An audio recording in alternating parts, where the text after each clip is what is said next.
Why should you listen to me and watch this video about the best and worst REI gear? I've never worked at REI, I'm not very entertaining, and only my dog really thinks I'm cool. But I am one of the biggest gear nerds out there, and I've tested more gear than you can shake a stick at, including almost all the gear that REI currently sells. Some of the REI branded gear is my favorite gear out there, while over the course of my testing, I've also uncovered some duds. This pack contains 3 REI products that I think are amazing, 3 that based on my testing are pretty bad, and then 3 popular items that I'm testing for the first time on this trip in order to determine whether they're good or bad. One of the items that I'm testing out for the first time is this sun hoodie. I came across it after watching YouTube videos from Kyle Hates Hiking, Craig Adams, and Miranda Goes Outside. All 3 of those YouTubers have really liked this sun hoodie at one point or another, and at $50, I thought to myself, I have to check it out and see what it's all about. This video isn't sponsored by REI. I bought some of the gear myself, and then REI sent some of it to me for review purposes as well.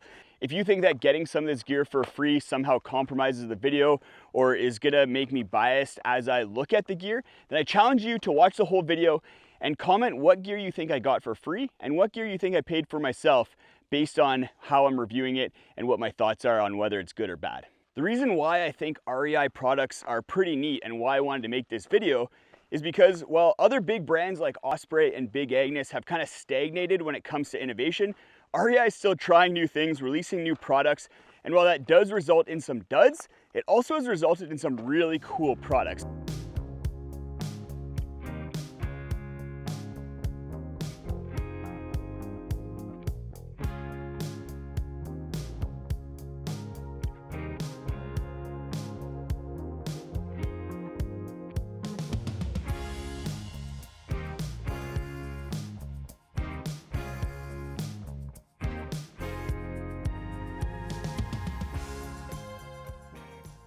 While hiking so far, the shoes have really started causing me some issues. I was really excited about these because they have mega grip on the sole, which makes them really sticky. They have good stack height. It seemed very comfortable when I tried them on in the store, but I'm getting hot spots on my heel on both of my feet right now, and it's really slowing me down because I don't want to develop a blister. I've stopped in this shaded area in order to take a little bit of a break as well as deal with my feet. I pulled out my first aid kit.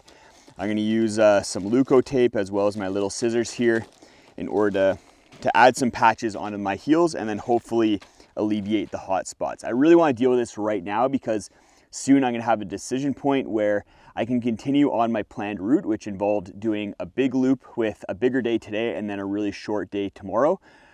Or I can switch it up and do an out and back where I have a shorter day today and tomorrow in order to kind of just take care of my feet. So if I put on the Leuko tape and I'm feeling good, then I might take that longer route. If I put on Leuko tape and I'm still feeling hot spots, then I'll probably shorten the trip up.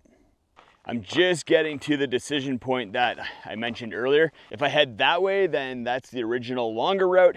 If I head that way, then it's the shorter route. I'm leaning towards taking the long route just because it's only past noon right now. And even if I take my time, stop, apply more Leuko tape, that kind of thing, faff about, then I should still make it to the campsite before dark. While I may regret taking the long way, I just really want to get a good test in on both the sun shirt as well as the third new piece of gear that I'm testing out, the REI Flash Air 50 pack. It's an ultralight version of the REI Flash 55, which is a pack that I've tested out a whole bunch, but I'm curious to see whether REI had to make too many sacrifices in order to achieve about a 30% lower weight with the Flash Air 50 compared to the Flash 55. We're gonna see. We haven't really talked about the 6 other pieces of gear, the 3 best and the 3 worst pieces of gear from REI that I've tested. They're all mostly camp items, so we'll have to wait till we get to camp in order to talk about those as well.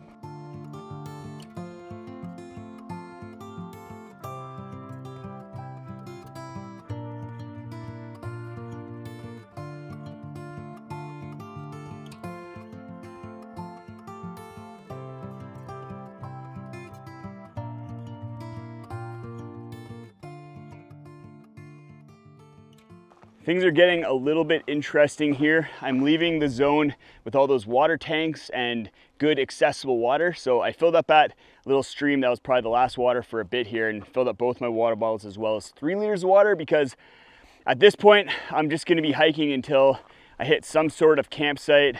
I don't know when that's gonna be or how long. Yeah, I'm hitting a junction right up here where I'm gonna be turning left and starting to gain elevation pretty quickly. which usually is not a good sign for campsites. I'm gonna have to wait until I kind of drop back down into another valley before I probably find anywhere to spend the night. I am getting really pooped. Started down in the valley over there and then gained all this elevation. I think I just have a little bit more elevation to go before dropping down into a valley on the other side where hopefully there's a campsite. In hindsight, I probably should have taken the easier day, but that's never really been my style, has it? I always seem to be kind of taking the hard route and then end up pushing myself quite a bit. And that's the case today. It's gonna be an over 20-kilometer day, lots of elevation gain in really hot sun. It's been a tough one. I made it to the high point. If it wasn't so windy, I'd camp up here and watch the sunset somewhere over there. It'd be pretty spectacular. As it stands, I think I'm gonna be slowly dropping elevation and then maybe running into a meadow, if I remember correctly, somewhere kind of beyond that next ridge.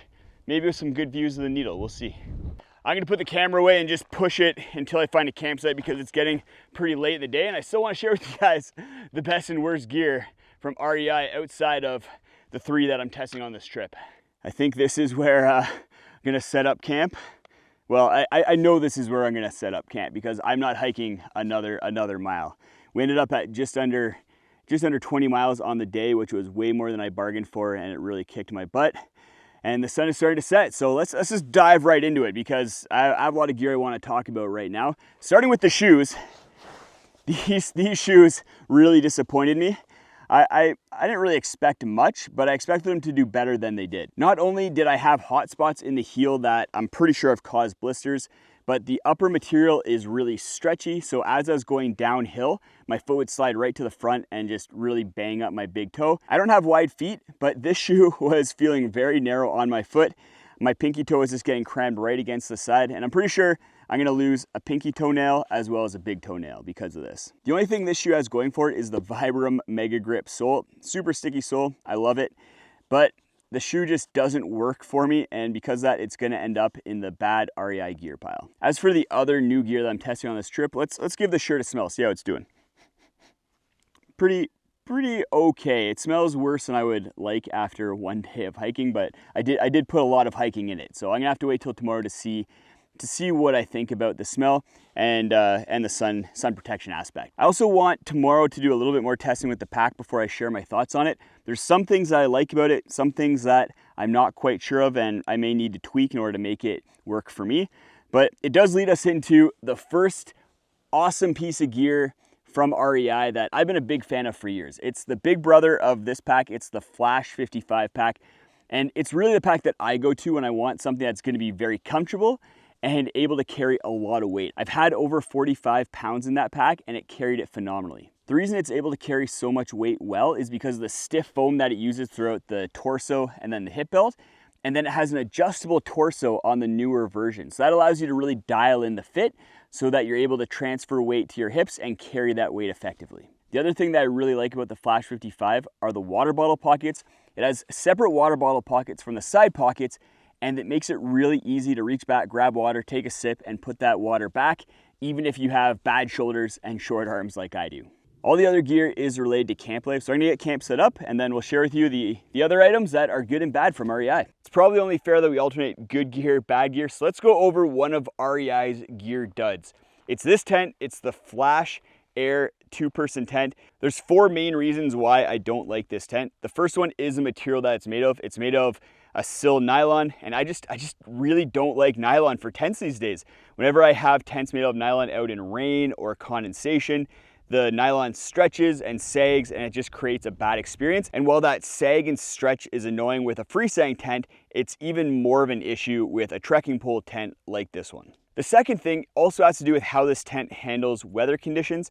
It's a single wall tent, so you don't have that physical barrier between you and the outer fly in order to protect you from condensation.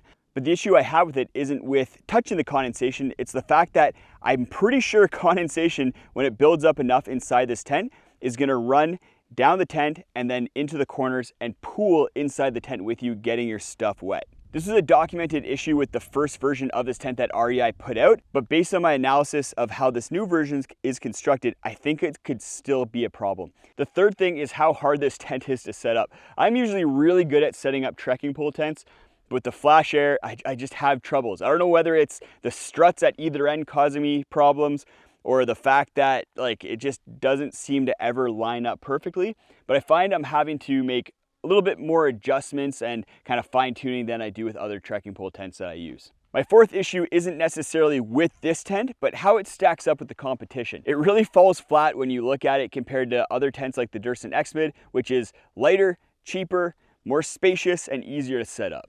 The second good item is the FlexLite Air chair. What makes this stand apart isn't its comfort or anything like that. I find it a little bit less stable and less comfortable than the Helinox Chair Zero, but the FlexLite Air is significantly cheaper at $100, often on sale for quite a bit less than that, compared to the mid-hundreds for the Helinox Chair Zero. The FlexLite Air weighs the same as the Helinox Chair Zero, and for me, that comfort and stability edge that the Helinox Chair Zero has isn't enough to make up how much less expensive the FlexLite Air is. So if I was gonna be picking up an ultralight chair for the first time, I'd go with the FlexLite Air. As I was putting this list together, there are some pieces of gear that I flip-flopped back and forth, whether I thought it was good or whether I thought it was bad, and the 650 down jacket was one of those items.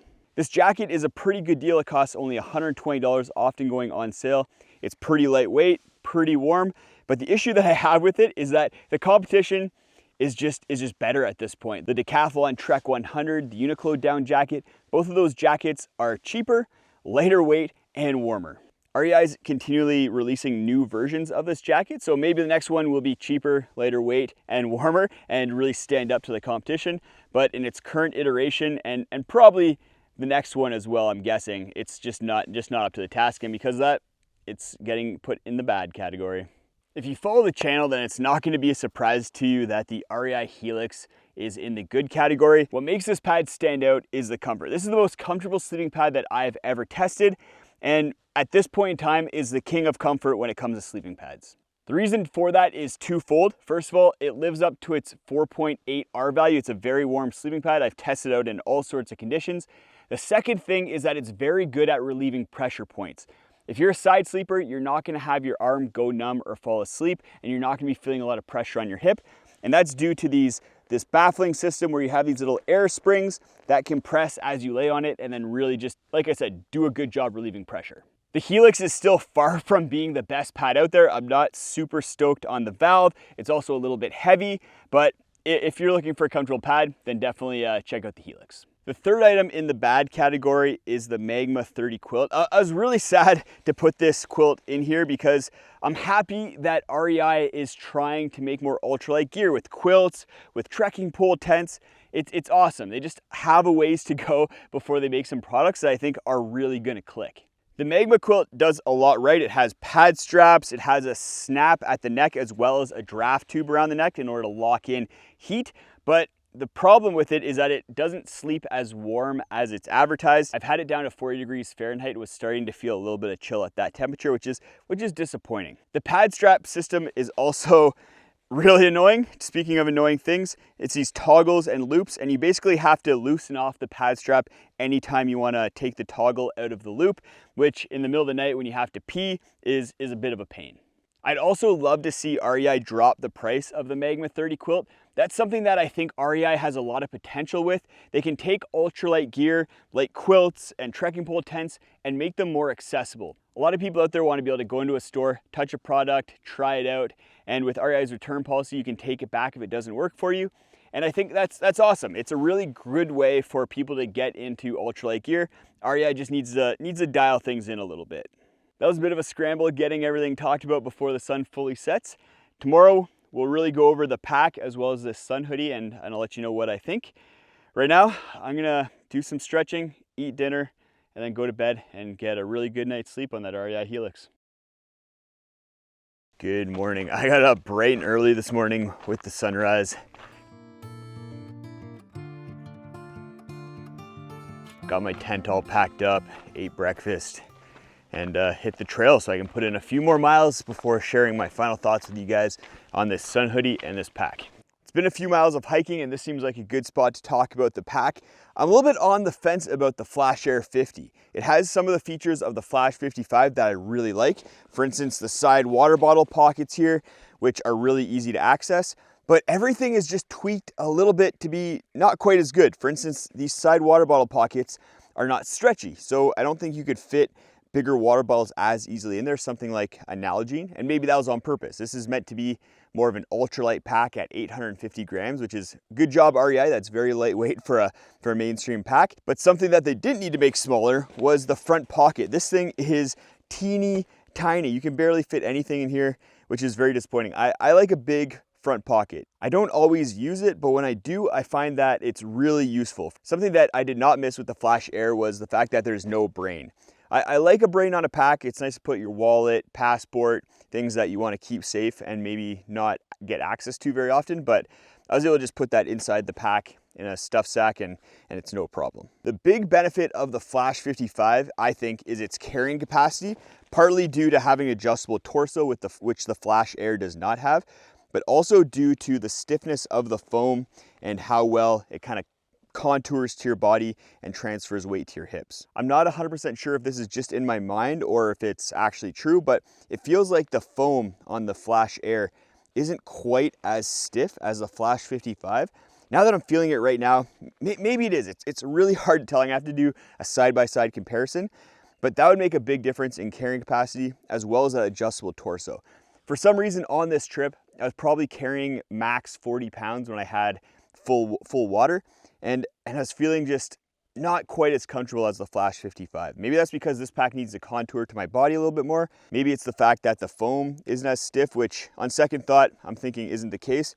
What it probably is the fact that the torso isn't adjustable. So right now this torso feels a little bit small for me, even though I'm right in the range of medium, which is what this pack is. And for that reason, it's not transferring weight quite as well to my hips, and I'm carrying a lot more weight on my shoulders. So overall, good pack. There's nothing major that I would say is bad with the Flash Air, except for the price. It's $300, which is $100 more than the Flash 55.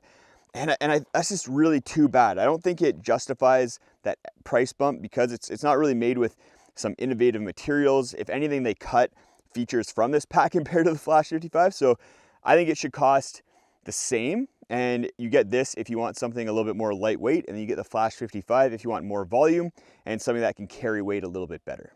I can see why they did it. They want to position the Flash Air as kind of the premium ultralight pack, and ultralight gear just has that ultralight tax on it, but it's really too bad. I think REI could have reached a lot of people who are maybe ultralight curious with this pack if they had priced it maybe even in like the $240 range and then dropped the Flash 55 down to like $180. That would have been really nice. As for the sun hoodie, I'm also kind of on the fence about it.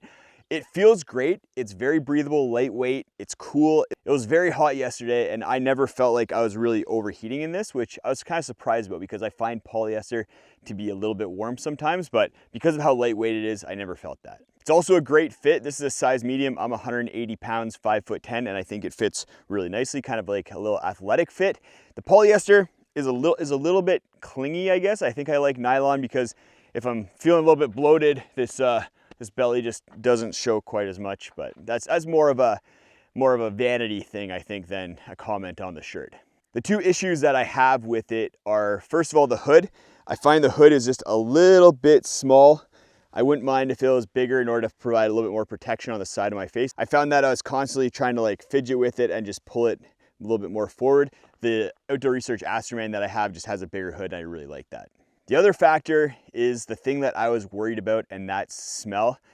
Last night when I got to camp, it wasn't too bad, but this morning it's had a chance to kind of sit and fester a little bit, and I've been hiking a few more miles.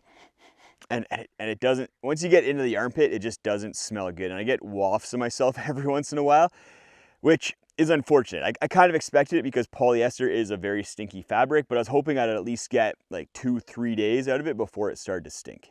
Maybe other people out there like Craig, Miranda, Kyle, maybe they just don't stink as much, or they just don't care that they stink and they're able to get away with a shirt like this. But for me, a stinky shirt is kind of a non-starter, so I'm probably not gonna be using this shirt very much. I'm gonna be going back to my Astroman, or if I want something that's really not gonna stink, then the alpaca wool sun hoodie that I have from Appalachian Gear Company. If you're interested in any of the gear that I talked about today, including some of the alternatives like the X-Mid, the Astroman, that alpaca sun hoodie, then I'll have links in the video description and in the comments so you guys can go check it out. Go check out this video if you want to see a video where I test the alpaca wool sun hoodie over the course of 5 days. I test it for how well it stinks. I actually get some ladies in the parking lot to smell me and let me know if I stink. And then go over all of the benefits and drawbacks of alpaca wool, because it's a fabric that's very interesting and I think has to be on your radar.